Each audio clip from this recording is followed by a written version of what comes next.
እኔ ባለውበት 99% ሙስሊም ነው። ስለዚህ ማንም ሰው ደፍሮ ቀና አይልም። በሜንጫ አንገቱን ነው የምንለው። የአሩሲ ክርስቲያኖች ጭፍጨፋ የጀዋር መሐመድ የስራ ውጤት ነው። ፍሬው አፈራ።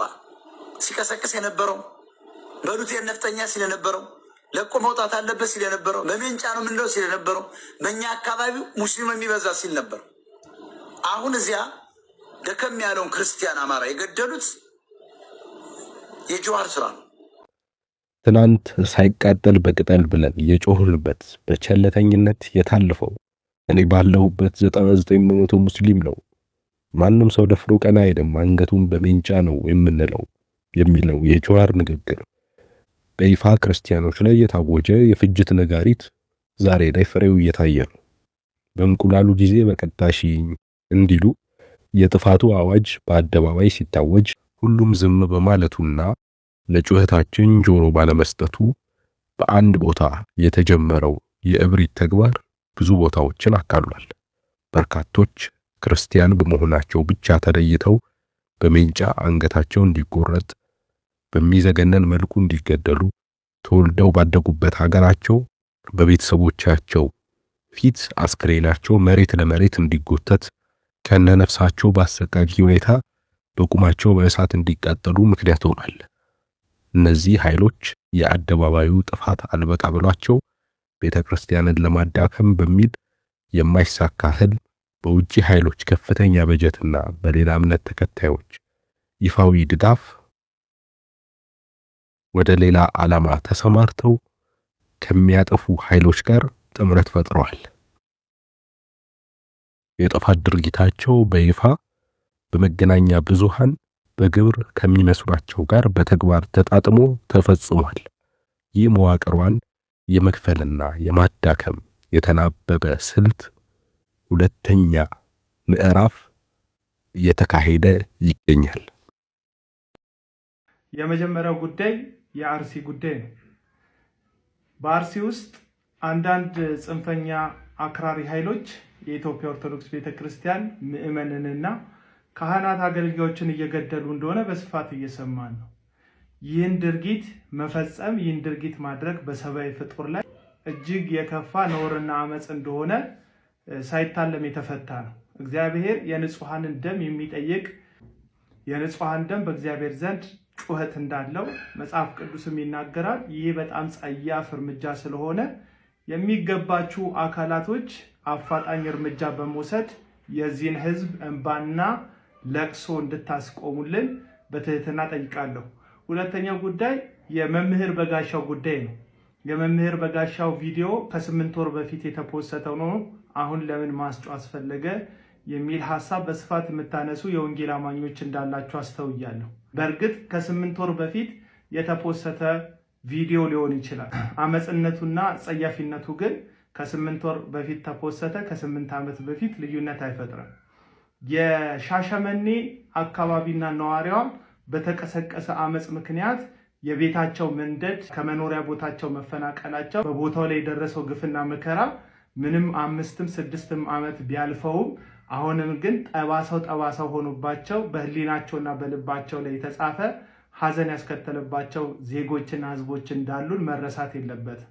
በጋሻው ከ8 ወር በፊት ባገለገለበት ወይም አገለግላለሁ ብሎ በቆመበት ምስባክ ላይ የ5 ዓመትና 6 ዓመት ታሪክ አንስቶ ለኔ ሲዲ መቃጠል እግዚአብሔር ባሪያው ስለሆንኩ ነው ይህንን በቀል የተበቀለልኝ የሚል ፍጹም ከመጽሐፍ ቅዱስ የራቀና እግዚአብሔራዊ ምህረት የሌለውን ሐሳብ ሲሰጥ ከ8 ወር በፊት እኮ ነው የተናገረው። ለምን ዛሬ ትናገራላችሁ ብላችሁ ግፍን 8 ወር ወደፊት ስለራቀ ግፍን ለማደብዘዝና ለመሆኑን እያወቃችሁ ልክ ካልሆነ ነገር ጋር ለመቆም የምትጣጣሩ ሰዎች እግዚአብሔር ይገስጻችሁና። በጋሻው እጅግ ጸያፍ የሆነ ንግግር አመጽን የተናገረው። ስለዚህ ይህንን ህዝብ ከቻለ ይቅርታ መጠየቅ አለበት። ያም ግን የተናገረው ነገር ሁሉ የወንጌላውያን ሁሉ አቋም እንደሆነ ለማስመሰል ለኦርቶዶክስ ካላችሁ ከፍተኛ ጥላቻ የተነሳ በየኮመንቱ የምትረባረቡ ይህንን እኩይ ድርጊት የሚቃወሙ ጥቂት የሆኑ አማኝ ክርስቲያኖችን ልክ ለኦርቶዶክስ እንዳሽቃበጡ ለኦርቶዶክስ እንደወገኑ አድርጋችሁ ልታንኳስሱ ልታሳፍሩ የምትፈልጉ ሰዎች ራሳችሁ ልታፍሩ ራሳችሁ ልትንኳሰሱ የሚገባችሁ እንደሆናችሁ ላሳስብ ፈልጋለሁ። አመጽ የትኛውም ሃይማኖት ላይ የትኛውም ዜጋ ላይ ሲደረግ ልክ ሊሆን የሚችልበት መጽሐፍ ቅዱሳዊም ሰብአዊም መሰረት የለውም ብዬ ነው ማምነው። ሰላም ሁኑ። አጭር ጥያቄ ነው ያለኝ። በአርሲ ሀገረ ስብከት ስለተገደሉ ሰዎች ብዙ ሰዎች ቪዲዮ ሰሩ፣ ብዙ ነገር ተባለ። ሲኖዶሳችንና የወንጌል አማኞች ካውንስል እኩል መግለጫ ወጣ፣ ተመሳሳይ ጊዜ ማለት ነው። እሱን እንመጣበታለን፣ እናወራበታለን። የምር እንዲህ ነው ወይ? እረኝነት ጥያቄ ነው ይሄ ለኛ። ይህ እንዳለ ሆኖ ግን በቃ እናወግዛለን እንዲህ ክርስቲያኖች ሞቱብን ብቻ ነው ማለት ይሄ ብቻ ነው ሊባል የሚችለው? ምክንያቱም ከዚህ በፊትም ተገለው እናወግዛለን ስለተባለ ማለት ነው።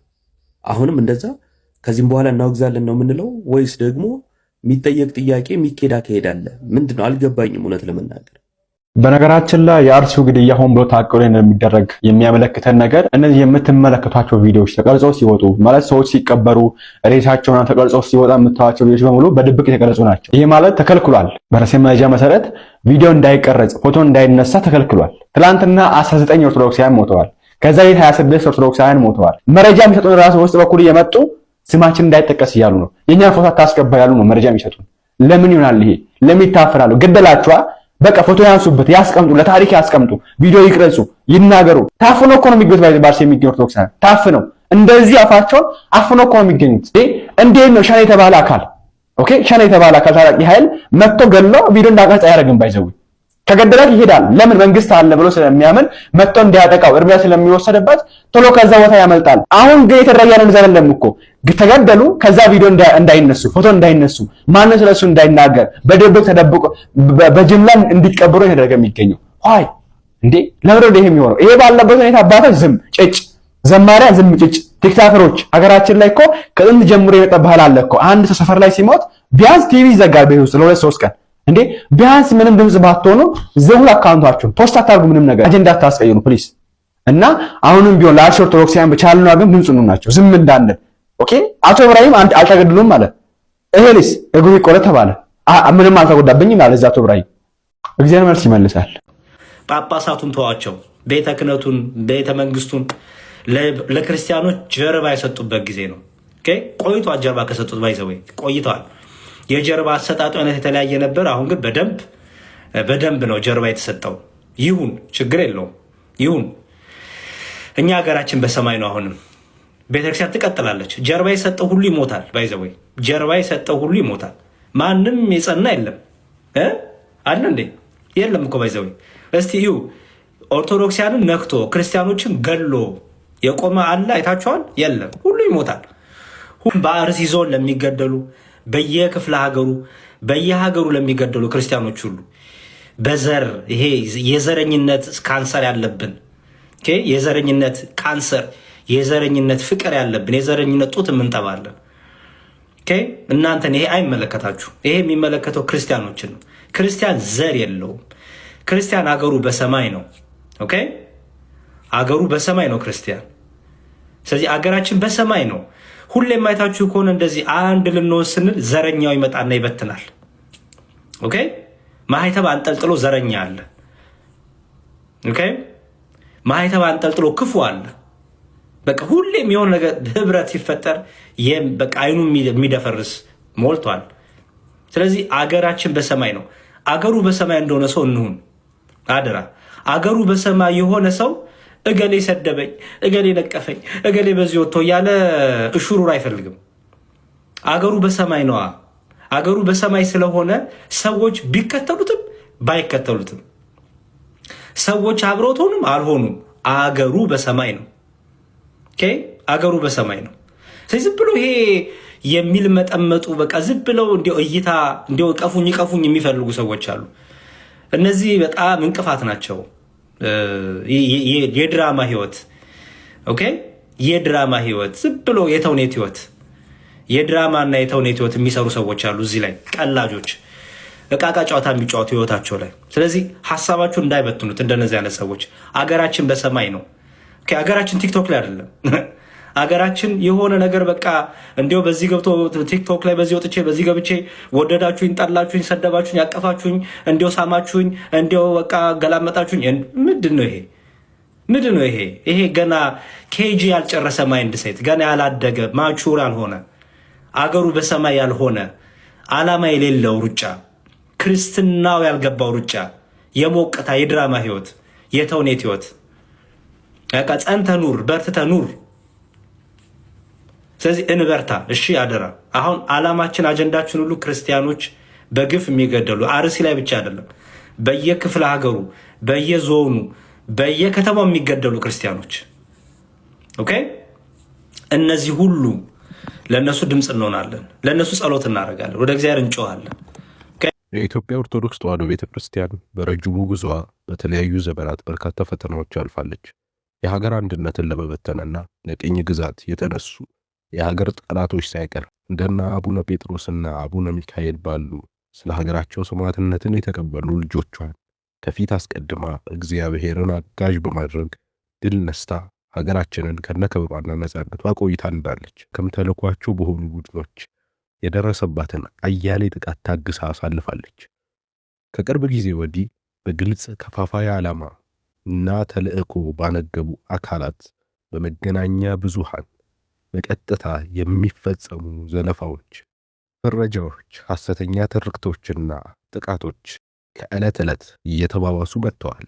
በርዕዮተ ዓለሙ ትርክትና በሀገረ መንግስቱ ማኒፌስቶም ጭምር ቤተክርስቲያን ባልዋለችበት ያለ ግብሯ ስም ተሰጥቷታል። የሁሉም እናት የሆነችውን ቤተክርስቲያን የአንድ ብሔር ብቻ በማስመሰል የመከፋፈል መርዘኛ ሥራም ተሰርቶባታል። ከምንም በላይ ከእውነቷና ከእውነታው ተቃራኒ በሆነ ጭፍን ጥላቻ ምክንያት ከመንግስት ጋር ሆና ጨቁናናለች በማለት ያለ ግብሯ ስም ሰጥተዋት ሐሰተኛ ክሶችም ተሰምተዋል። ከዚህም አልፎ ድፍረት በተሞላበት ሁኔታ አእምሮአዊ ሀብቷን የመንጠቅ ሸፍጥም እየተፈጸመባት ይገኛል። ይህንን ሁሉ ግፍና መከራ መንግስትም እርምጃ ይወስዳል፣ አጥፊዎቹም ከጥፋታቸው ይማራሉ ብላ በታጋሽነትና በሆደ ሰፊነቷ ስታሳልፍ ቆይታለች። ነገር ግን የታጋሽነቷ ምክንያት ያልገባቸው ቤተክርስቲያኒቱን በታሪክ የማያውቋት አገር የሆነችውን ቤተክርስቲያን የማጥቃት ዘመቻቸውን በተቀናጀ ሁኔታ ቀጥለውበታል። ኦርቶዶክሳውያን ክርስቲያኖችን ከልጅነት እስከ እውቀት ከኖሩበት ወረዳዎች፣ ዞኖችና ክልሎች ሙሉ ለሙሉ ለማጥፋት የሚያደርጉት እንቅስቃሴ ተባብሶ ከመቀጠሉ በላይ የጥፋቱ ዓላማ ስልትና ቀጣይ ዕቅድ የአደባባይ ምስጢር ሆኗል። የጥፋት ድርጊቱ በተቀናጀና በከፍተኛ የውጭ ኃይሎች ድጋፍ ይዘወራል። በእስልምና እምነት ስም፣ በአክራሪዎች፣ በብሔር ስም፣ በፖለቲከኞችና ልዩ ልዩ የጥፋት ዓላማ ባነገቡ ቡድኖች ስም በተደጋጋሚ ምክንያት እየተፈለገ ይፈጸማል። ክርስቲያኖችም በመግደል ንብረታቸውን በማውደም ተስፋ በማስቆረጥ በማፈናቀል ወደ ስደት የመግፋት አብያተ ክርስቲያናትን በማቃጠል ከአምልኮተ እግዚአብሔር የማራቅና በስተመጨረሻም አስገድዶ እምነት የማስቀየር እኩይ ተግባር ላይ ናቸው። ከነዚህ እኩይ ጊዜያት ርቀን በጎ በጎን ያሰማን፣ በጎ በጎን ያምጣልን በማለት እንዘጋለን።